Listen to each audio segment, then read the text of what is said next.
So, Good. on the bill, Mr. Speaker? On the bill, Mr. Lawler. Thank you.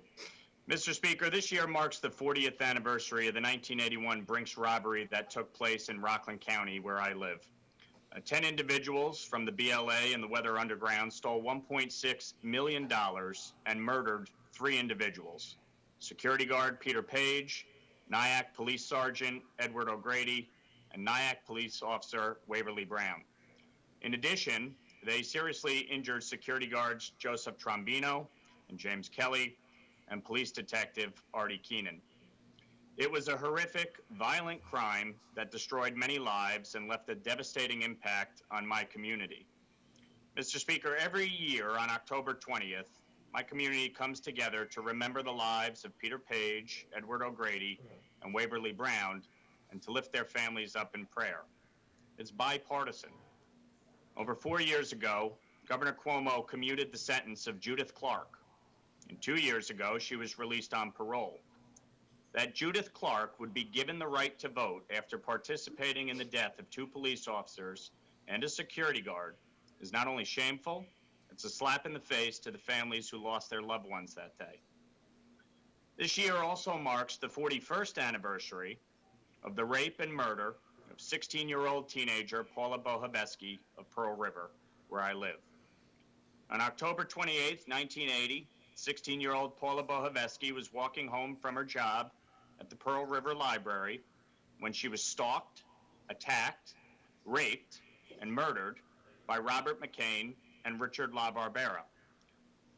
McCain dragged Paula into the backyard of a house on Main Street, struck her in the head with a chunk of concrete, beat her, tried to assault her sexually. His partner in crime, Richard LaBarbera, also tried a sex act. And when Paula showed signs of life, he stabbed her repeatedly. Paula suffered painfully during her attempt to escape, but died beaten, stabbed, and dehumanized. The medical examiner expressed that the brutality was amongst the worst he had ever seen. Paula died in a pool of her blood, returning home from her job at a local library. And to this day, there has been no repentance or apology from the killers. In 2019, Richard LaBarbera was released on parole and subsequently violated that parole within 2 weeks. He went back to prison and then was released again on parole last year. Robert McCain is up for parole this June. Are these the kinds of people we really want to give voting rights to? The kinds of people we want determining the laws that govern our society? I ask every member of this body, should someone who raped and killed a child with her whole life ahead of her have the right to cast a ballot? Or should we, as a legislature, admit that there are some criminals who don't deserve the right to vote until their sentence is complete? And yes, when you are on parole, that's part of your sentence. That some acts are so heinous that the entire sentence, including the parole, must be served before we consider giving the perpetrator of those crimes the right to vote. I've introduced legislation called Paula's Law, which would make it so that anyone who sexually assaults and murders a child under the age of 18 is never eligible for parole. That's common sense. That we would even consider giving that person the right to vote is absolutely abhorrent. So this is a simple plea for common sense. I urge my colleagues to reject this bill and amend it to recognize that there is a difference between low-level nonviolent drug offenders and someone who rapes and murders a child. There's a difference. Some crimes are just too much. And the fact that this bill does not recognize that is scary. We have a parole board that could care less.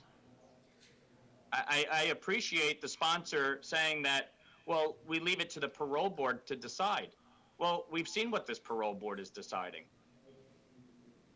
They're letting everybody and anybody out of prison under the guise that Well, it's better for them to be rehabilitated on the outside than on the inside.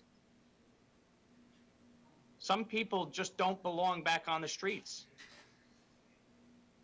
Raping and murdering a child should be one of those crimes that we say, you know what, you don't belong back on the streets, let alone have the right to vote. You know, this body passed cash bail several years ago and had to come back and fix it because of the list of crimes that people were being released with cash bail. Let's not make the same mistake. Let's fix this now. Differentiate between some of the crimes. And finally, let me leave you with this. There are 4 people who will never get the right to vote. Peter Paige, Officer Waverly Brown, Sergeant Edward O'Grady, and Paula Bohovesky. So today, Mr. Speaker, I will cast my vote in their honor. Mr. Speaker, I vote no.